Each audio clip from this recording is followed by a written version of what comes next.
Hi everyone. In this video, we're going to be looking at how to determine the number of distinct permutations when selecting R items from a set of N items. Okay, so this is something I came across when I was teaching precalculus and combinatorics, permutations, combinations. And I noticed this that we're tackling today is actually a combination of two concepts in that precalculus class. The first concept is just selecting the number of permutations.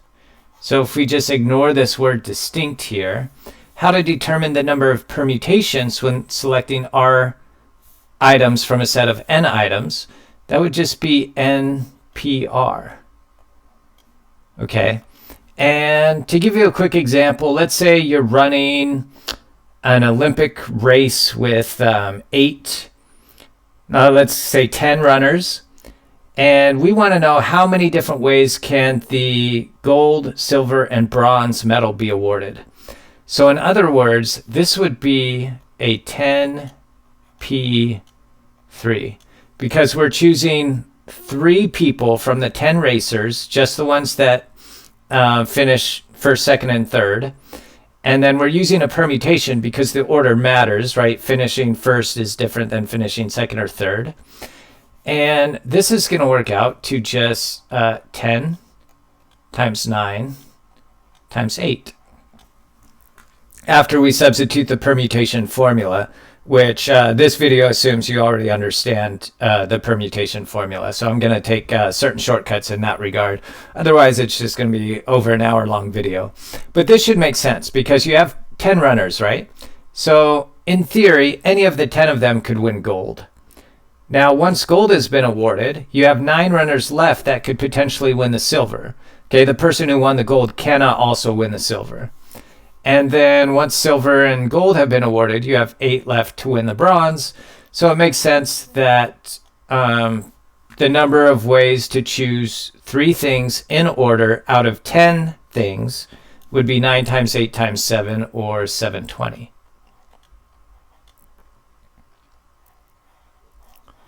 Okay, now completely different concept. This time, we're going to use the distinct word, and we're going to eliminate the selecting R items from a set of N items. We actually just need to replace the R with the N, technically. We're selecting all of the items, and we just need to know how many distinct permutations there are. And this occurs when not every item in the set is unique.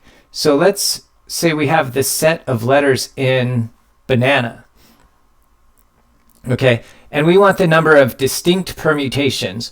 In other words, how many different ways can I rearrange the letters in banana using all 6 letters?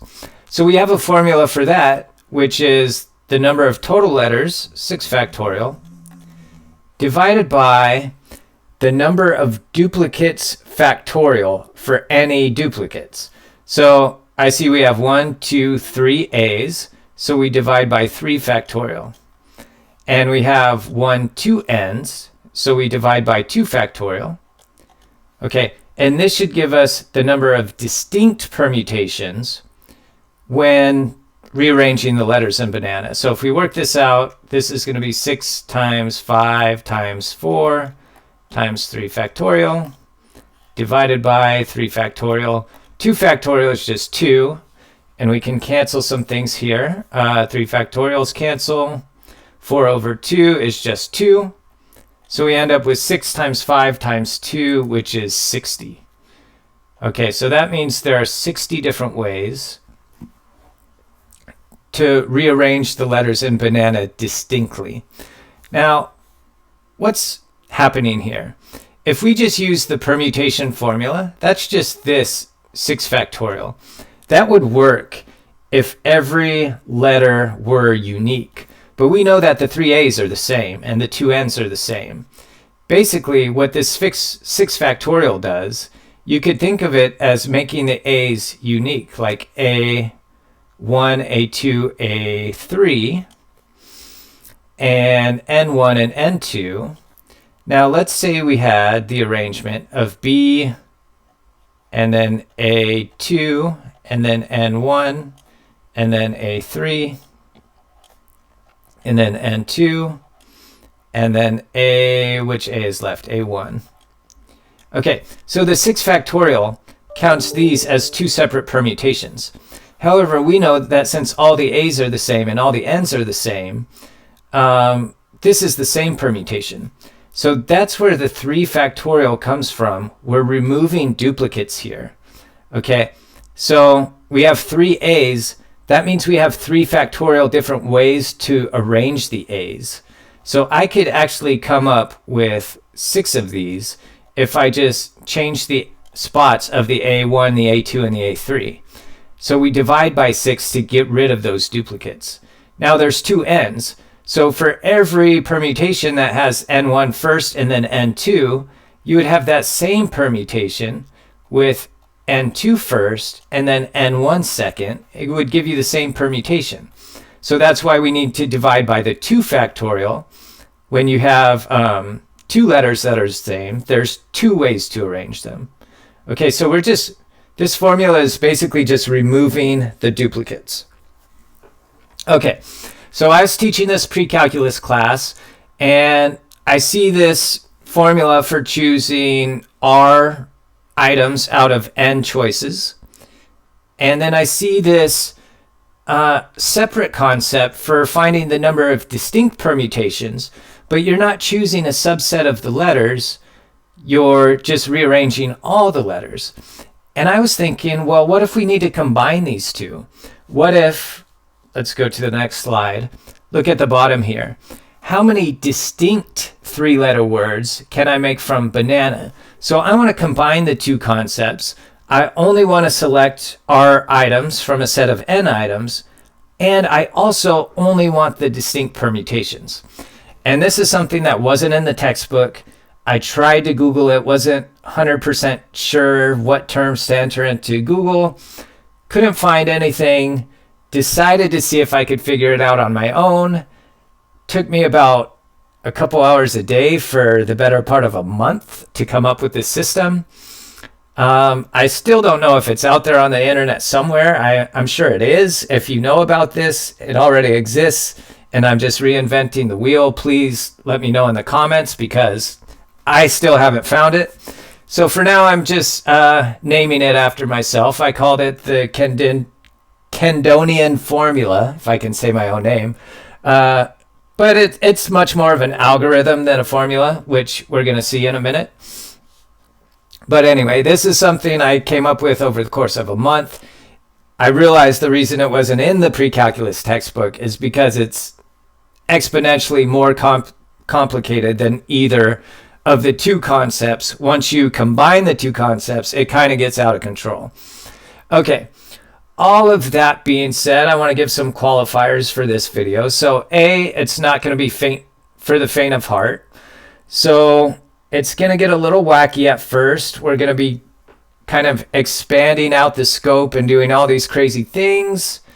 And it's going to be a long video. But if you stick with it to the end, it's all going to come together. But for the most part, this is not going to be for the faint of heart. And you definitely do need an understanding of combinatorics before watching this video. Otherwise, you're just not going to get it.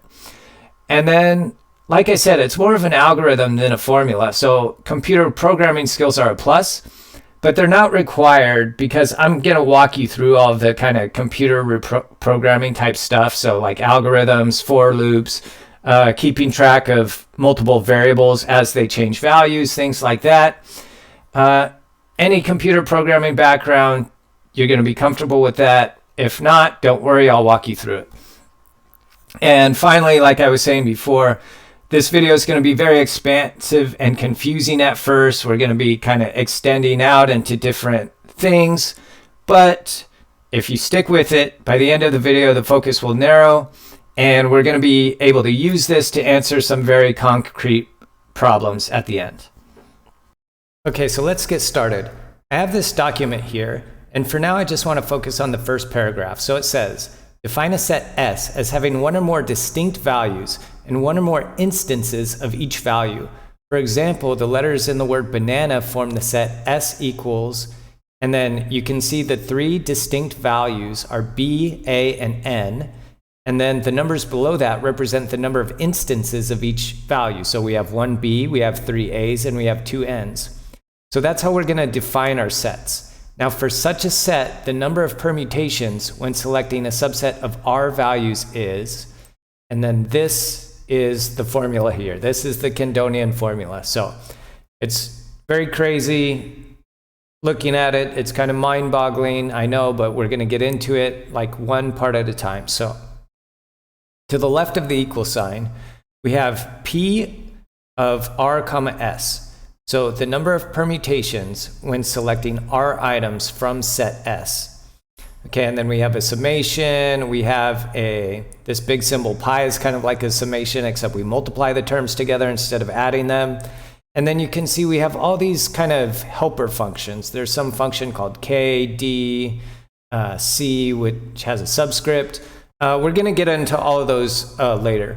But if you notice this symbol, this like backwards E looking symbol, which is an input of all of our helper functions, well, what the heck is that thing? That's what we need to get into first.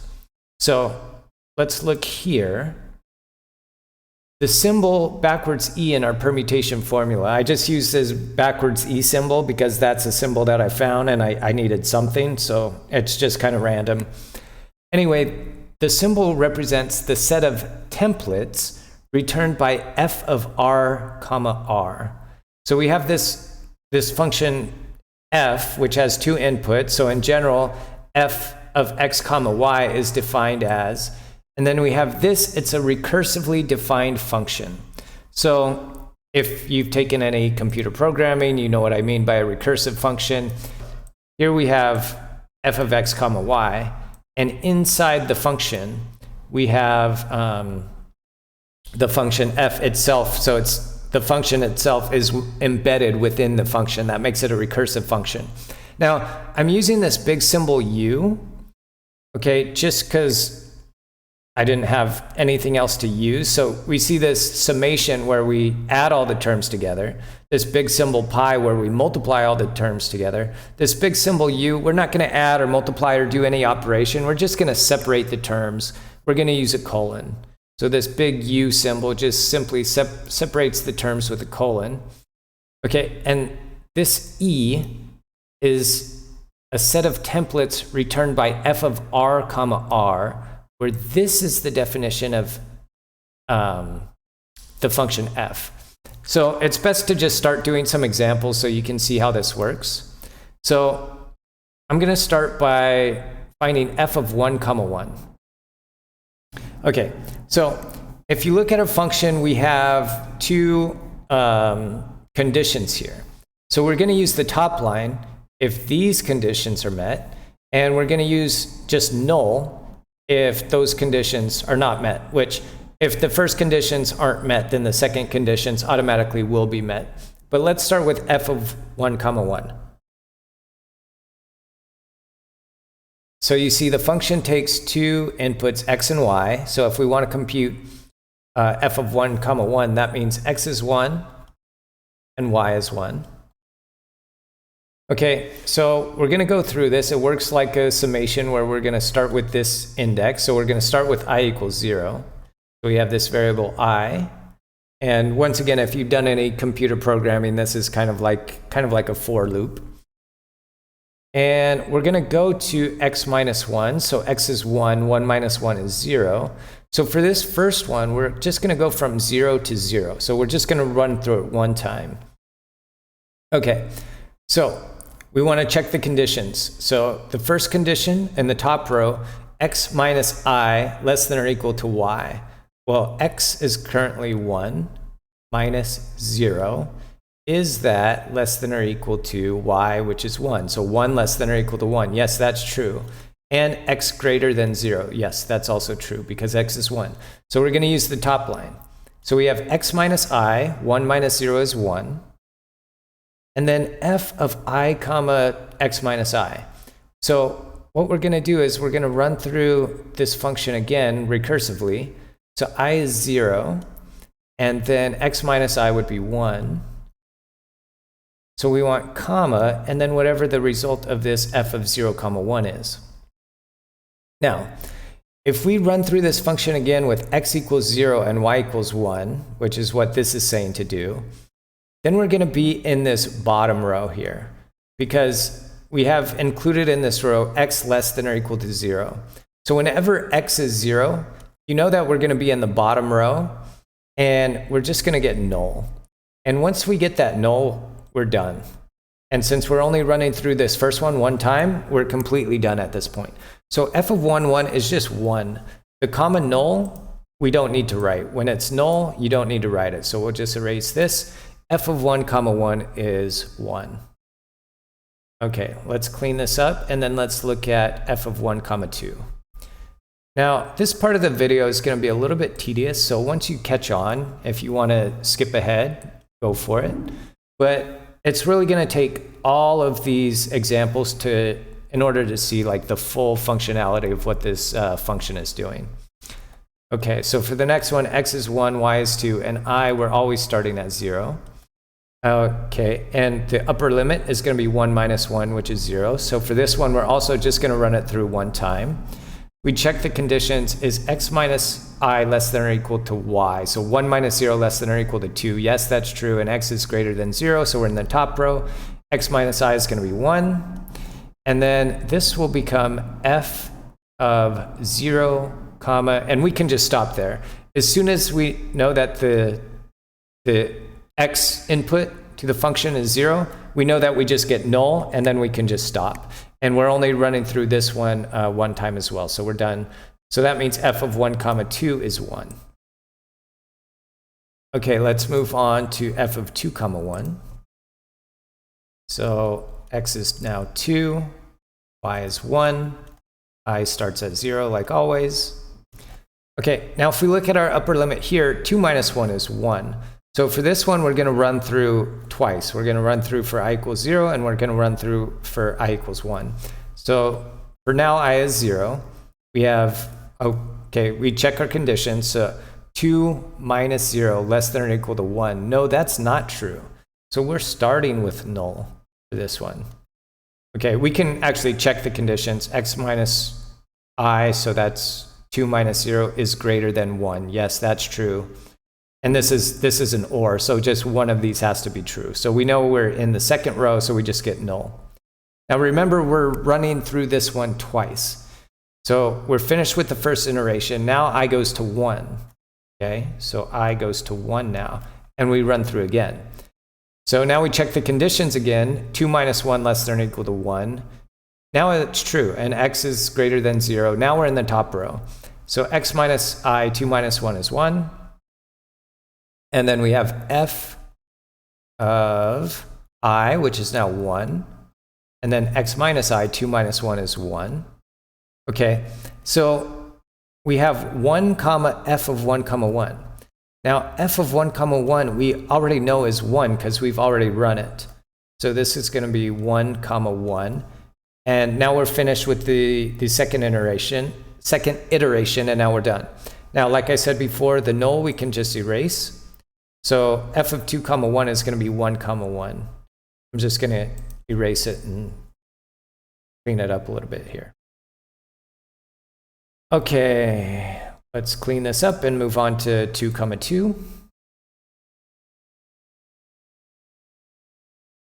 Okay, so now x is 2, y is 2, I starts at 0, and the upper limit, 2 minus 1 is 1. So we're going to be running through this one twice as well. Okay, so we start out, we check our conditions. 2 minus 0 less than or equal to 2, that's true, so we're in the top row. X minus I, 2 minus 0 is 2. And then we want f of I, which is 0, and then we can just stop there. We know that's going to be null. So now we run through the second time. Now, when I changes, so I is going to go to 1 now, and we have anything that's not null. Remember, we ran it through 2 times with this one, with f of 2 comma 1, but the first time all we got was null. So we didn't actually need to add the colon. Remember this U symbol? It's supposed to separate the terms with the colon. So anytime you get something that's not null, and then I changes from one number to another number, you add a colon. So we add the colon here. Now we run it through again with I as 1. So we check the conditions, 2 minus 1 less than or equal to 2. Yeah, so we're in the top row. X minus I is now 2 minus 1, which is 1. And then f of I, so I is now 1. And then 2 minus 1 is 1. So we want f of 1, 1, which we already know up here is 1. So we get 2 colon 1 comma 1, and now we're done. All right, the next one we want to do is f of 3 comma 1.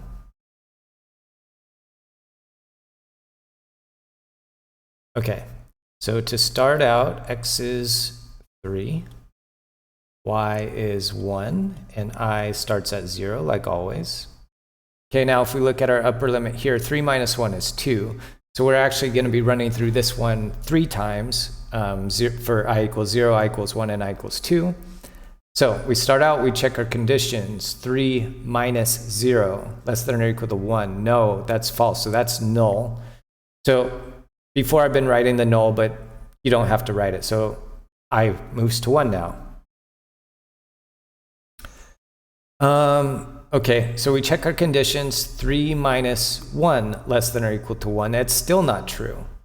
Okay, so we get null again. So now I goes to 2. Okay, now we check our conditions. 3 minus 2 less than or equal to 1. Now it's true. So now we're in the top row. X minus I is 1. And then we have f of, so I is now 2. Let me write the 1 here. I wrote it in the wrong place. Yeah. So, sorry, I is now 2. So x minus I, 3 minus 2 is 1. So what we want now is f of 2 comma 1, which we already know is 1 comma 1. So we have 1 comma 1 comma 1. And we're done. Okay.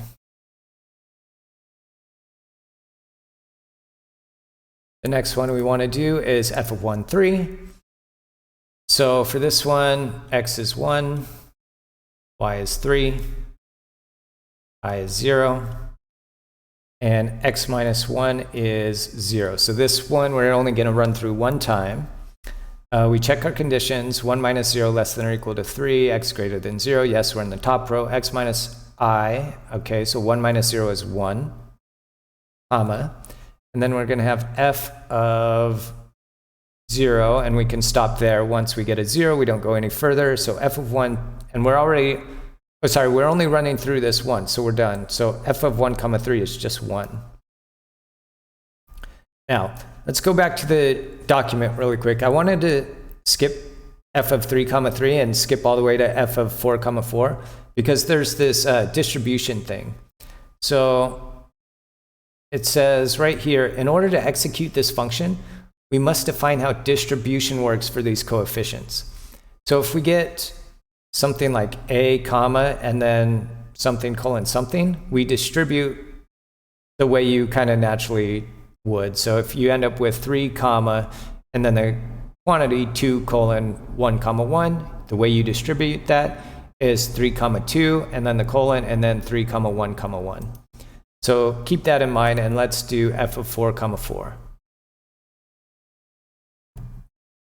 So x is 4, y is 4.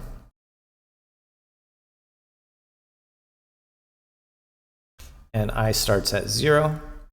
And then x minus I, 4 minus, or sorry, x minus 1, 4 minus 1 is 3. So this one we're actually going to run through 4 times for I equals 0, 1, 2, and 3. We check the conditions. 4 minus 0 less than or equal to 4. That's true. We're in the top row. So we get 4. 4 minus x minus I is 4 minus 0, which is 4. And then f of the I is 0. So we're done there. So now I goes to 1. So we had a not null and an I change, so we put a colon. Okay, now we run it through with I equals 1. We check the conditions. 4 minus 1 less than or equal to 4. That's true. We're in the top row. X minus I, 4 minus 1 is 3, comma. And now we're going to have f of I, which is 1, comma, 4 minus 1, 3. F of 1, 3, which we can see from here is just 1. Okay, now we're done with that. Now I changes to 2. So we had a not null, and I changed, so we had a colon. Okay. So we check the conditions again. 4 minus 2 less than or equal to 4. That's true, so we're in the top row. So we get x minus I, so 4 minus 2 now is 2, comma. And now we have f, I is 2, x minus I is 2. So f of 2 comma 2, which we know is 2 colon 1 comma 1. So now that's when this comes into play. 2 colon 1 comma 1. Okay, now we're done with that one. Finally, I goes to 3. We add a colon again. Okay, check the conditions. 4 minus 3 less than or equal to 4. That's true, so we're in the top row. And x minus I, 4 minus 3, that's now 1. And now we have f of I is 3, x minus I is 1, so f of 3, 1, which we already know to be 1 comma 1 comma 1. So we get that, and then finally, let's do the distribution here. Okay, so our final answer for f of 4 comma 4 is 4 colon 3 comma 1 colon 2 comma 2 colon 2 comma 1 comma 1 colon 1 comma 1 comma 1 comma 1. Okay, now, so we see how the function f of xy works, and remember what we're doing here is we're generating a set of templates, which we're calling backwards E. And it says the backwards E in our formula represents the templates returned by f of r comma r. So the backwards E only applies to when the function has the two inputs the same, when they're both r. So if we go back to the work we've done, we're only interested in, let's use a highlighter here, in this one, and this one, and this one. We'll use the distributed version.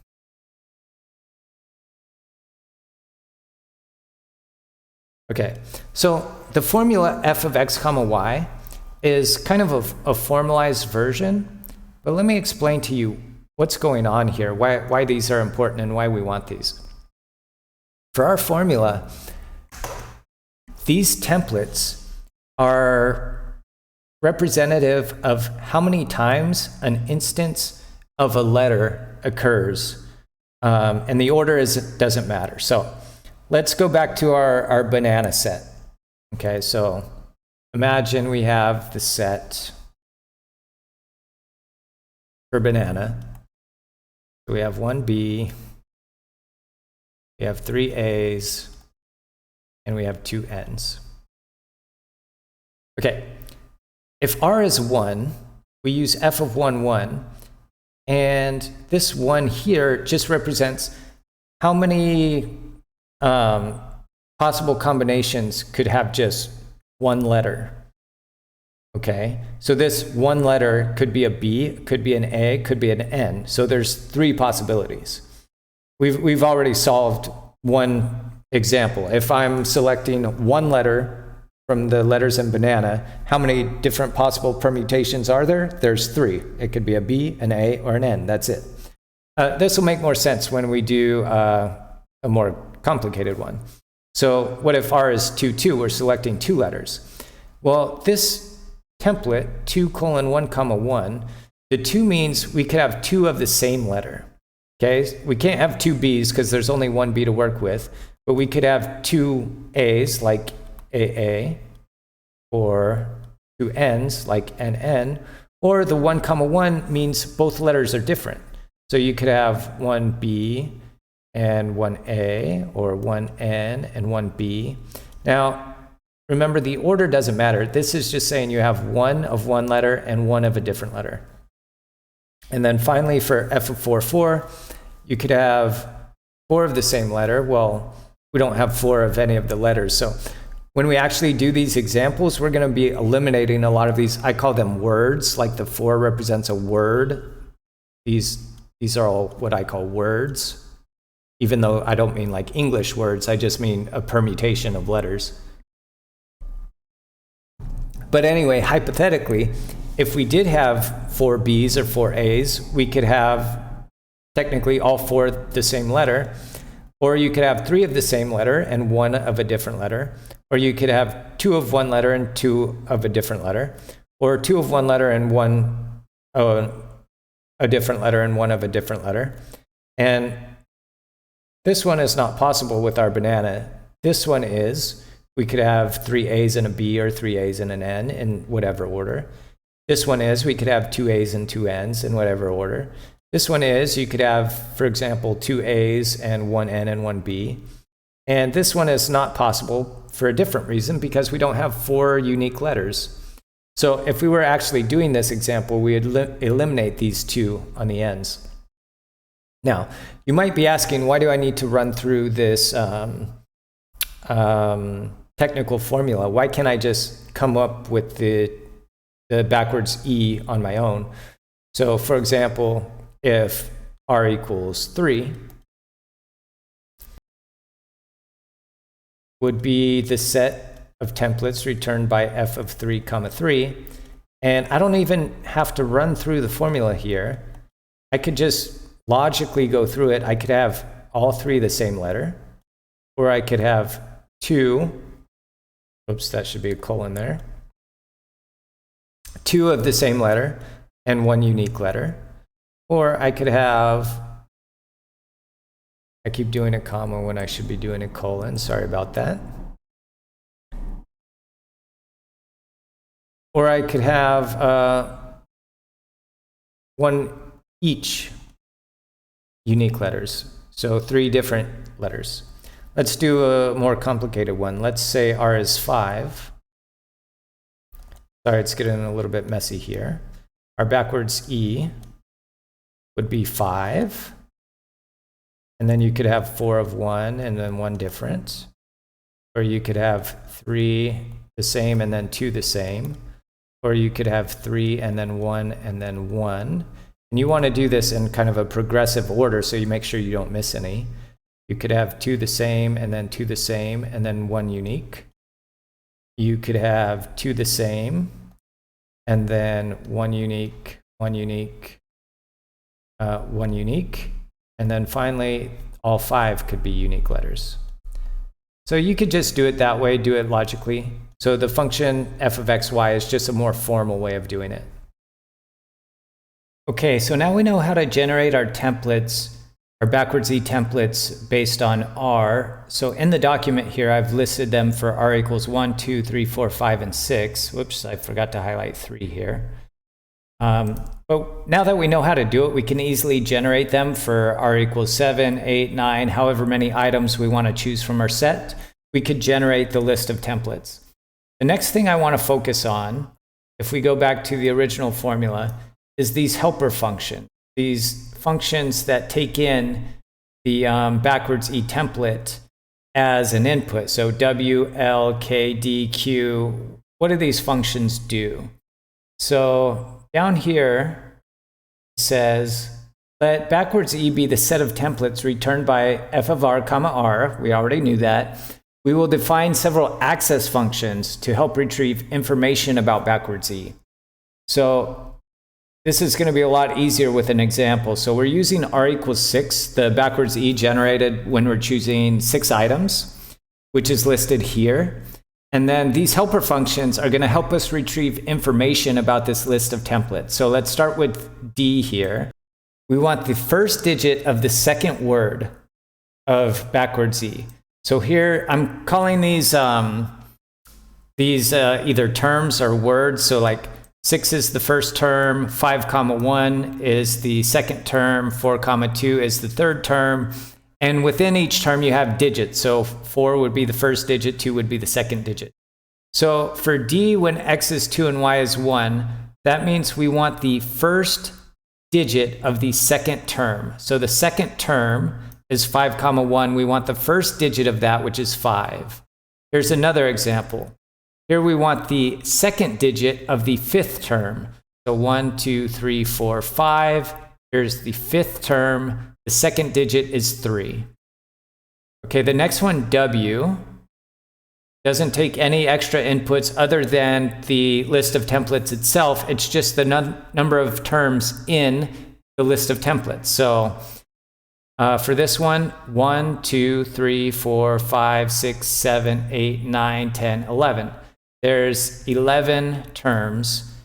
Now, this is the set of templates that's always returned when R equals 6. So whenever R equals 6, W will always be 11. That will never change. So that's good news. We don't have to do this over and over again. Once we do it once, it stays that way. Okay, let's go to the next one, L. This one takes one input in addition to the list of templates. It's just the number of digits in the xth term. Okay, so the number of digits in the first term, this is the first term, there's 1 digit. The number of digits in the seventh term, 1, 2, 3, 4, 5, 6, 7. There are 4 digits in the seventh term. Okay, the next one, K. The sum of the digits remaining in the xth term after the first y digits have been used. So this one's a little bit more complicated. Let's look at this example here. So if we plug in 1 for y and 5 for x, that would be the sum of the digits remaining in the fifth term after the first 1 digits have been used. So we need to go to the fifth term, 1, 2, 3, 4, 5. Okay.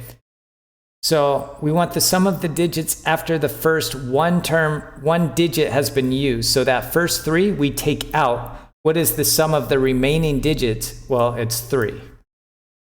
Okay, here's another example. So we want the remaining digits of the sixth term after the first 0 digits have been used. So 1, 2, 3, 4, 5, 6. Here's the sixth term. So we're removing 0 digits, so we're not removing anything. So we just want the sum of the remaining digits. 3 plus 2 plus 1 is 6. Okay, and finally, Q has one additional parameter, x. So this is the product of the factorials of the number of digits of the xth word that have the same value. Okay, so that's kind of confusing, but let's look at the examples. So here we want the second term. Okay, now how many of these digits have the same value? Well, 0 of them have the same value. 5 is different than 1. So we just do 0 factorial and we get 1. Okay, how about the ninth term? 2, 3, 4, 5, 6, 7, 8, 9. All right, here's the ninth term. So how many of the digits have the same value? Well, 2 2s have the same value, so we do 2 factorial. And there's 2 1s that have the same value. So since there's 2 of them, that's another 2 factorial, and we want the product of those. So 2 factorial times 2 factorial, which is 4. And then there's one more example here, the 10th term, that would be this one. How many digits have the same value? Well, there's 4 1s, so there are 4 digits that have the same value. So we just want 4 factorial, which is 24. Okay, so all of these functions only depend on the set of templates, the backwards E, and any x and y that we feed into it.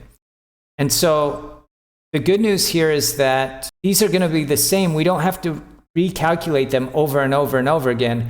They're always going to be the same for any given set of templates, and the set of templates is solely dependent on R.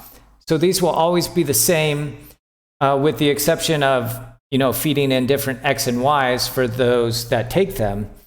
but they'll always be the same for any given value of r, so we don't have to recalculate them over and over again. And that's going to save us a lot of time later. Okay, so now that we know our backwards e and we know how the helper functions work, let's go ahead and look at the entire Kendonian formula. And let's go back to our original example where we're choosing 3 letters from the word banana. So we have our set S, we have 1 B, 3 A's, and 2 N's. And our backwards E for choosing 3 things is 3, and then the second word is 2, 1, and then the third word or term is 1, 1, 1. Okay, so looking at the formula, we have P of R, which is 3, and our set S is just the name of it, so we're just going to leave it as S. And then we have a summation. Okay, we have a U, which is going to start at 1 as the lower limit of our summation. Let's go ahead and keep track of our variables. So U is going to start at 1. And then we want to use a helper function W to find our upper limit. So let's remind ourselves what the W helper function is. Okay, the number of words or terms in our backwards E list of templates. So there are 3 terms. So our summation is going to go from U equals 1 to 3. And then we have the big pi, where like a summation, except we multiply instead of add. I'm just going to call it a prodication for lack of a better term. So we're going to run through it multiple times, but the first time we run through it, the upper limit is going to be L of, the backwards E we can kind of ignore because it's the same for all of these. So I'm just going to say L of 1. So let's see what L of 1 would be. The number of digits in the first term. So the first term is just 3, so there's 1 digit. So for this first one, we're just going to run through this 1 time, so we're not actually multiplying anything. And then we have, when you see this kind of double-decker parenthesis with a number on top and a number on bottom, that's just a notation for a combination. So it's the number on top, choose the number on bottom. So the number on top is going to be k of 1, and then v is starting out at 1. So v minus 1 is 0. So we want k of 1, 0. So the sum of the digits remaining in the first term after the first 0 digits have been used. So that's going to be 3. So the first term is 3. We're removing 0 digits. So the sum of the remaining digits is 3. So we have 3 choose. And now we have d of 1, 1. So the first digit of the first term, that's 3. So this means 3 choose 3. And I'm not going to get into combinations, how they work. You're already supposed to know that. That's a prerequisite for this video. But you can use a calculator for the combination. So if I want to know what 3 choose 3 is, it's 1. Okay. Then we have this C function, which is the only one we haven't gone into yet. And for now, we're just going to leave it like it is. So we have C, and then there's a subscript. And if you notice, this is the same as this. So it's going to be C sub 3 of S. And then minus V plus 1. Well, V is 1, so minus 1 plus 1 is 0. Okay, and then this division, that's outside of the prodication. So we're going to multiply all the terms first, and then we divide. We're not multiplying because V is going from 1 to 1, so there's only going to be 1 term here. So we can go ahead and see what we divide by. That's going to be Q of 1. Q is the product of the factorials of the numbers of digits of the first word that have the same value. Well, you have to have at least 2 digits for digits to have the same value. So we just have 1 digit, it's a 3. None of the digits have the same value, so that's a 0. We do 0 factorial, which is just 1. So we're just dividing by 1. Okay, let's go ahead and work out what this is, and then we'll go to the next U. Okay, so 3 choose 3, that's just 1. We have C sub 3 of S, and we divide by 1. So everything is just 1 except the C sub 3 of S.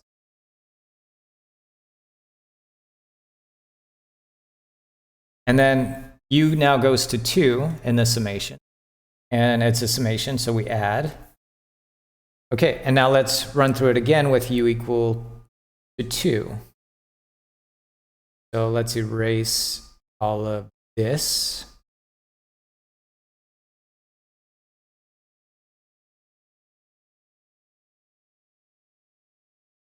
Okay, now let's look at our upper limit for our productcation L of 2. So the number of digits in the second term, well, the second term is 2 comma 1, so there's 2 digits. So this time the upper limit is 2, and v, we're going to run through this twice. Okay, now we want k of 2, 0. So that would be the sum of the digits remaining in the second term after the first 0 digits have been used. We have 2 comma 1, we remove 0 digits, the sum of the remaining digits is 3.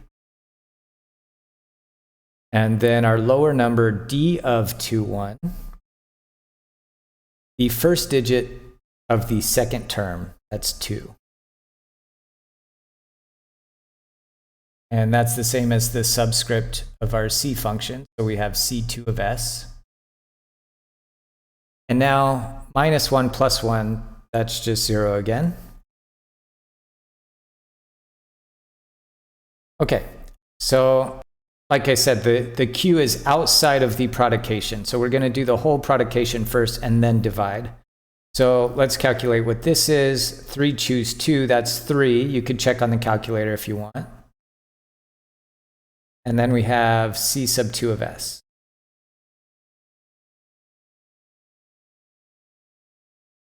Let's make that a bracket since it's nested there.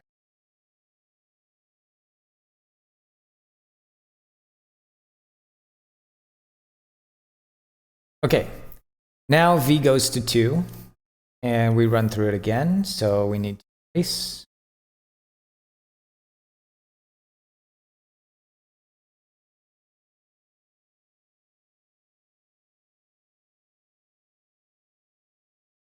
Okay, so now for our combination, the upper number, we want k of 2, 1.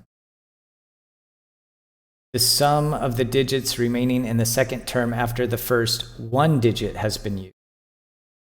So second term is 2 comma 1. We remove the 2. The sum of the remaining digits is 1.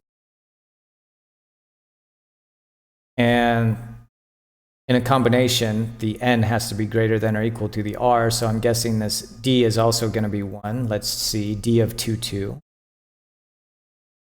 The second digit of the second term, yes, that's a 1. We have 1 choose 1, c sub 1 of s, minus 2 plus 1. So that's going to be minus 1 this time. Okay, so that's the last part of our productcation. So 1 choose 1 is just 1. We have c1 of s minus 1.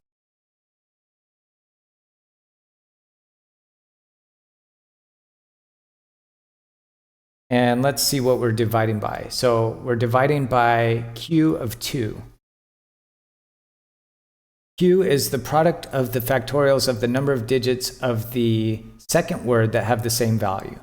Well, the second word is 2 comma 1. None of the digits have the same value. So that's 0 factorial, which is just 1. So we don't divide by anything.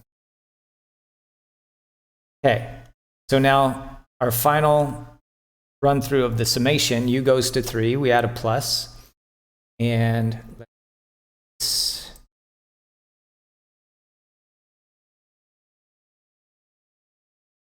okay, so v starts back at 1, so let's change that.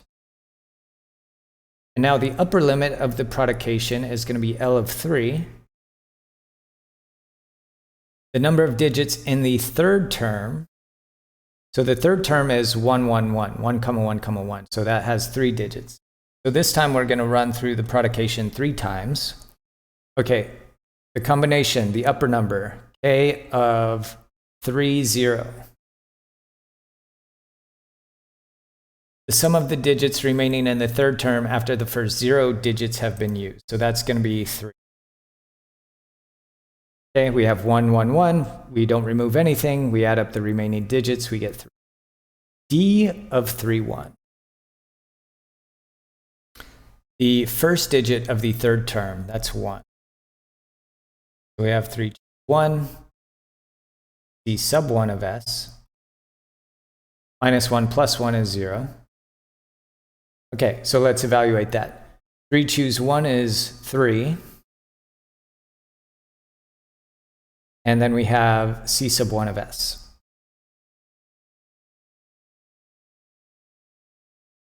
Okay, and now we go to the next run through of the prodication. So V goes to 2 and we multiply.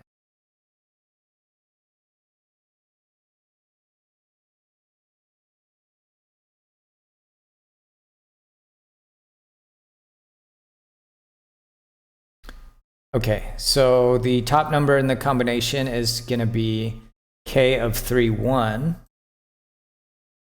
The sum of the digits remaining after the first 1 digit has been used. So we remove that first 1. Sum of the remaining digits will be 2. Okay, we want D of 3, 2.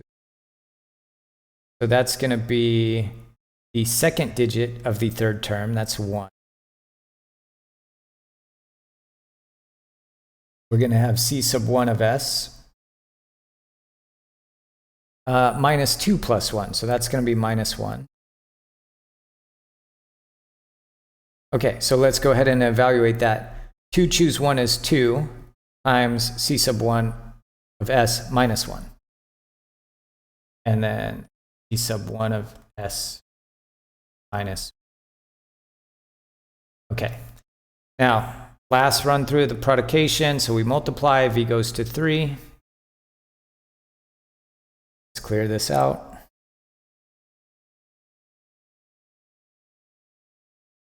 Okay, upper number of the combination. This time we want K of 3, 2.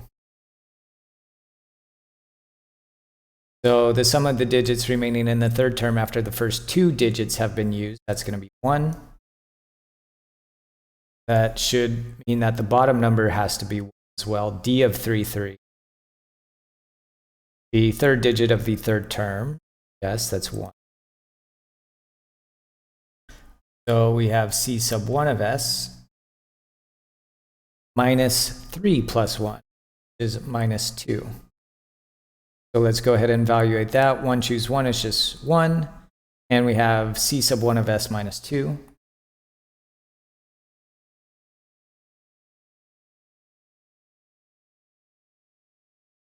And now let's go ahead and divide by our Q of 3. So Q of 3, the product of the factorials of the number of digits of the third word that have the same value. Well, the third word or term is 1, 1, 1. So we have 3 digits that have the same value. So it's going to be 3 factorial that we're dividing by. So we're going to divide this third product by 3 factorial. Okay, let's go ahead and simplify and write our final answer. C sub 3 of S plus, we can't really simplify the second product. No reason to distribute anything here, so we'll just rewrite it.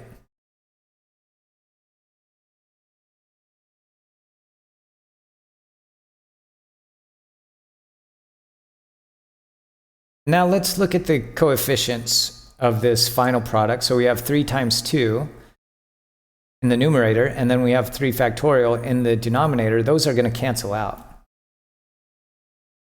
So 3 times 2 times 1 is exactly 3 factorial. So that all cancels out. And then everything else we can just write as it is.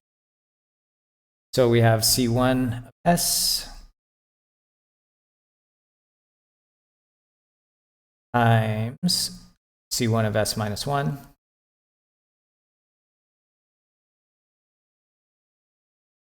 times C1 of S minus 2.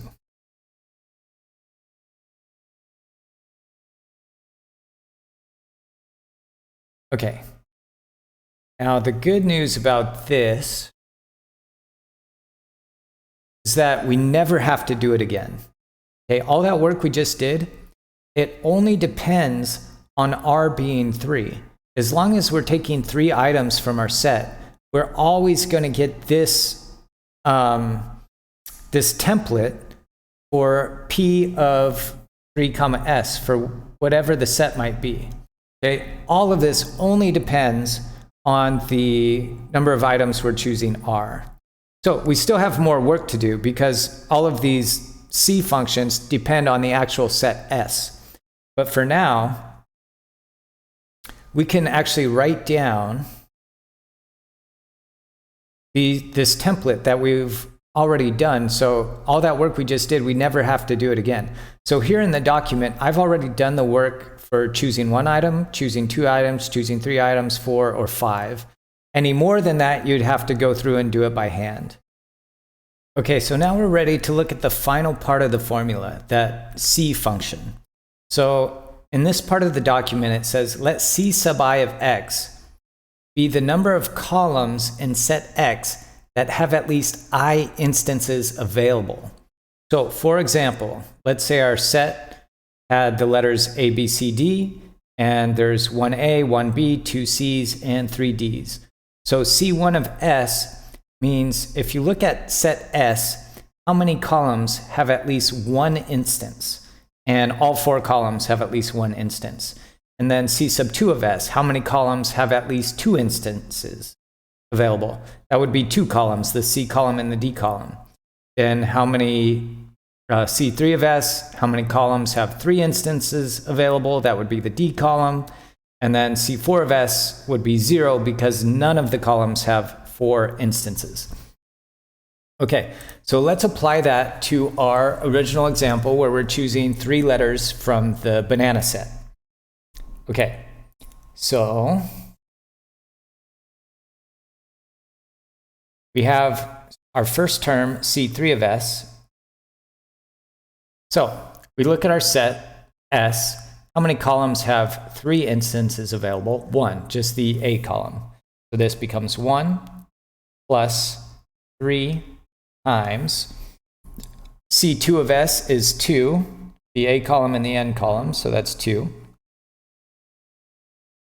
And then C1 of S is going to be 3 minus 1, so we get 2. Plus C1 of S, that's 3. And then 3 minus 1 is 2. And then 3 minus 2 is 1. Okay, so we get 1 plus 3 times 2 is 6 times 2 is 12, plus 1 is 13, plus 6, we get 19. So if we're choosing 3 letters from the set of letters in the word banana, how many distinct permutations or words can we make? The answer is 19. And I believe I have this example in the document. And I made an Excel spreadsheet that automatically generates all the unique permutations. So you can see that there are 19. Okay, BAA, BAN, all the way to NNA. There's 19 distinct permutations we can make when choosing 3 letters from the set of letters in banana. So that's how the Kendonian formula works. Okay, let's do one more example. How many distinct 5-letter permutations can you make from Mississippi? In other words, the letters in Mississippi. So this time our R is 5. We're choosing 5 letters, and that's one of the pre-computed templates that I have in the document. So I just went ahead and copied this template over from the document. And then let's go ahead and define our set next. So we have the distinct letters, M, and we have 1, and we have I, and we have 1, 2, 3, 4, and then we have S, and we have 4 S's, and then P, and we have 2. Okay, So let's just follow the formula, starting with C5 of S. So how many columns have 5 instances available? Well, that would be 0. Plus 5 times C4 of S, which would be 2, because 2 columns have 4 instances available. And then we have C1 of S, which is 4 minus 1 is 3. Plus 10 times C3 of S, that would be 2. Okay, 2 of the columns have 3 instances available. C2 of S, that would be 3 minus 1 is 2. Okay, plus 10. C3 of S, that's 2 again. And then C1 of S minus 1, 4 minus 1 is 3. Then 4 minus 2 is 2. Plus 15. C2 of S is 3. C2 of S minus 1 is 2. C1 of S, that's 4 minus 2 is 2. Plus 10 times C2 of S, which is 3. And, okay, I lost my place. C1 of S, that's 4 minus 1, which is 3. And then 4 minus 2, which is 2. 4 minus 3, which is 1. Plus C1 of S, which is 4. C1 of S minus 1, 3. C1 of S minus 2 is 2. C1 of S minus 3 is 1. And C1 of S minus 4 is 0. Okay? So that last term is actually going to go away. And there's going to be a shortcut I'm going to show you at the end that has to do with that last term going away. I'll explain later. Okay, let's go ahead and calculate this. So we have 5 times 2 times 3. This is going to be boring, so jump ahead if you like. 10 times 2 times 2 plus 10 times 2 times 3 times 2 plus 15 times 3 times 2 times 2 plus 10 times 3 times 3 times 2.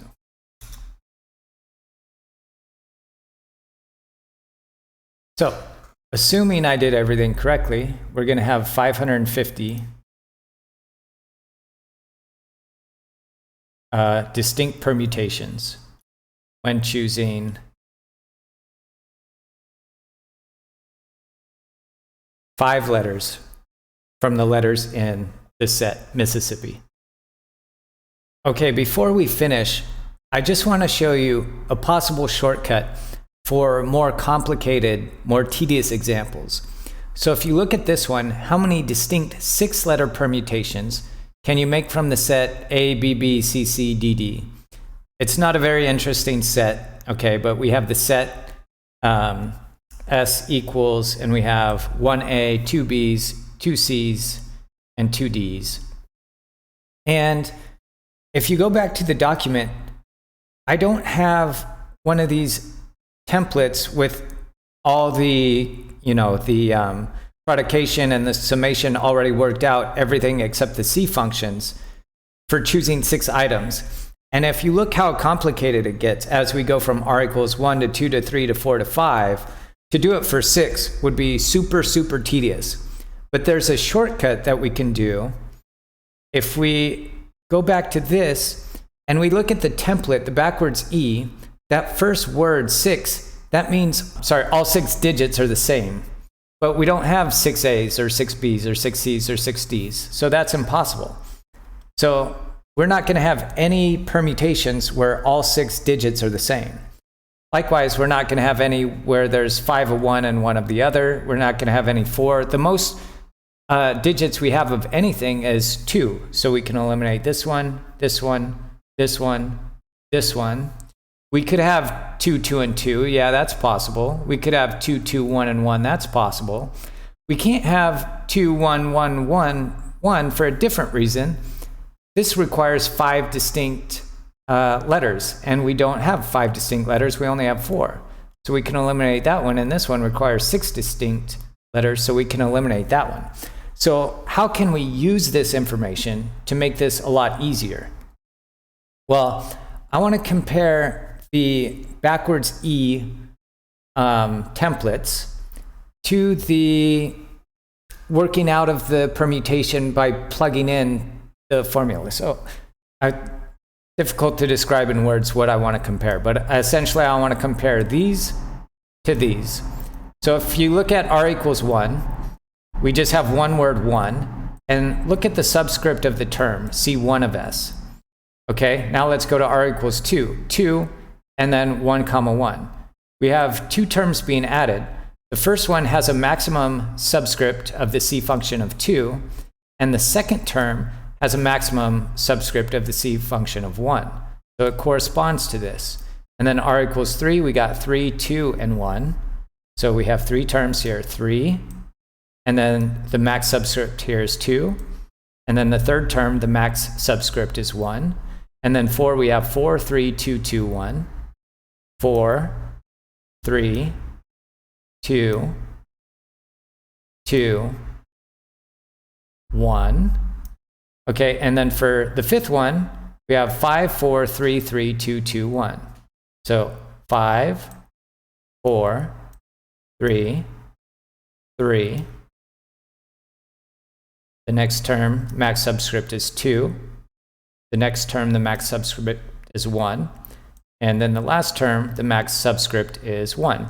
So the number of words or terms in the backwards E template corresponds to the number of terms in the summation. All of these pluses come from this outer summation here. Okay, and this W is the number of words in the set. So for r equals 1, we're going from 1 to 1. There's only one term. For r equals 2, there's 2 terms, so U goes from 1 to 2. So however many terms there are here, that's how many terms there are here. And because the subscript matches the first term, or the first digit in each term, I should say, we know which ones we can eliminate and what the corresponding U is. So this corresponds to U equals 1. Actually, this entire column corresponds to U equals 1.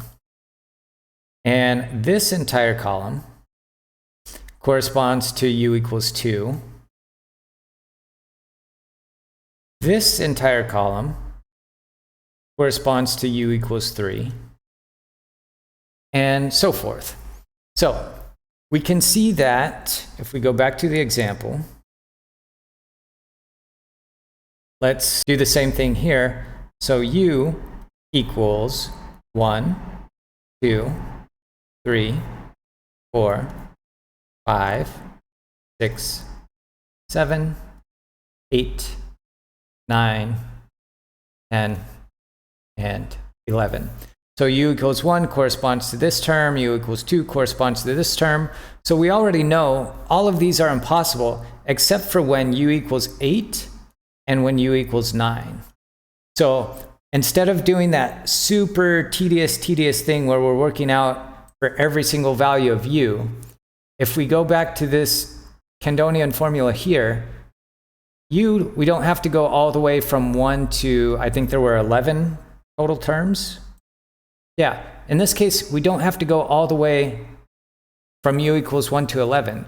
We can just go from U equals 8 and run that through, and then go to U equals 9, and then run that through, and then stop, and then we're done, because we know that all the other run-throughs there's going to be some zero term there, and that means the entire term is going to zero out. So only when u equals 8 and when u equals 9 are we going to have non-zero values.